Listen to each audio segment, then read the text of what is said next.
ఎన్నికల పర్వం దేశ గర్వం 2024 సార్వత్రిక ఎన్నికలు జరగబోతున్నాయి. దీనికి తిరుపతి జిల్లా వ్యాప్తంగా విస్తృతంగా స్వీప్ యాక్టివిటీస్ చేపట్టి ప్రతి ఒక్క ఓటర్లో అవగాహన తీసుకువచ్చి వాళ్ళలో ఒక చైతన్యం నింపి ఈసారి మన జిల్లా ఓటర్ టర్నౌట్ పెంచాలి. దీనికోసం ప్రతి ఒక్కరు, ప్రతి అధికారి, ప్రతి ఒక్క ఓటర్ ముందుకు రావాలి.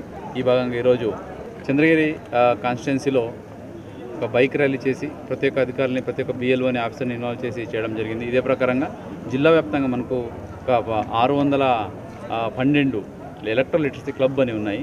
ఎలక్ట్రల్ లిటరసీ క్లబ్ ఉద్దేశం ముఖ్యంగా ప్రతి స్కూల్లో, కాలేజీలో ఉన్న ఏదైతే 18 సంవత్సరాలు నిండిన వాళ్ళు ఉన్నారు, అలాగే అక్కడ ఉన్న టీచర్స్ ఉన్నారు, వీళ్ళందరినీ ఎన్రోల్గా చేయడము, తర్వాత వాళ్ళందరూ వచ్చి ఓటు వేయడానికి వాళ్ళని ప్రోత్సహించడం. దీనికోసం ప్రతి స్కూల్లో, కాలేజెస్లో ఒక క్యాంపస్ అంబాసిడర్ అని కూడా ఒకరు నియమించి, సో వాళ్ళ ద్వారా ఈ స్వీప్ యాక్టివిటీస్ని, ఈ జాతీయ ఎన్నికల సంఘం నుంచి వచ్చే అన్ని డైరెక్షన్స్ని వాళ్ళ ద్వారా ప్రతి ఒక్కరికి మనము తీసుకెళ్తున్నాము.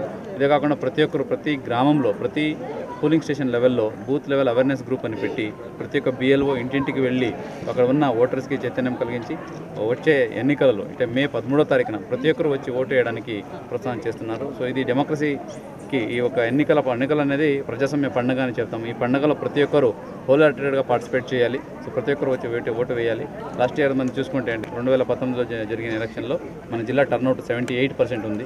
ఈసారి డిస్టింక్షన్ కొట్టాలని మనం ఆలోచిస్తున్నాము. దీనికి ప్రతి ఒక్కరు సహకరించాలి. ప్రజలు, ఓటర్స్, అలాగే మీడియా మిత్రులందరూ ముందుకు వచ్చి ఓటు వేసి మన జిల్లా ఓటర్ టర్నౌట్స్లో హైయెస్ట్ నిలపాలని ఈ సందర్భంగా కోరుతున్నాను. సో ఈ దిశలో కృషి చేసిన ప్రతి ఒక్కరికి ముఖ్యంగా అభినందనలు తెలియజేసుకుంటూ ప్రతి ఒక్కరు దీంట్లో భాగస్వామ్యం ఇవ్వాలి.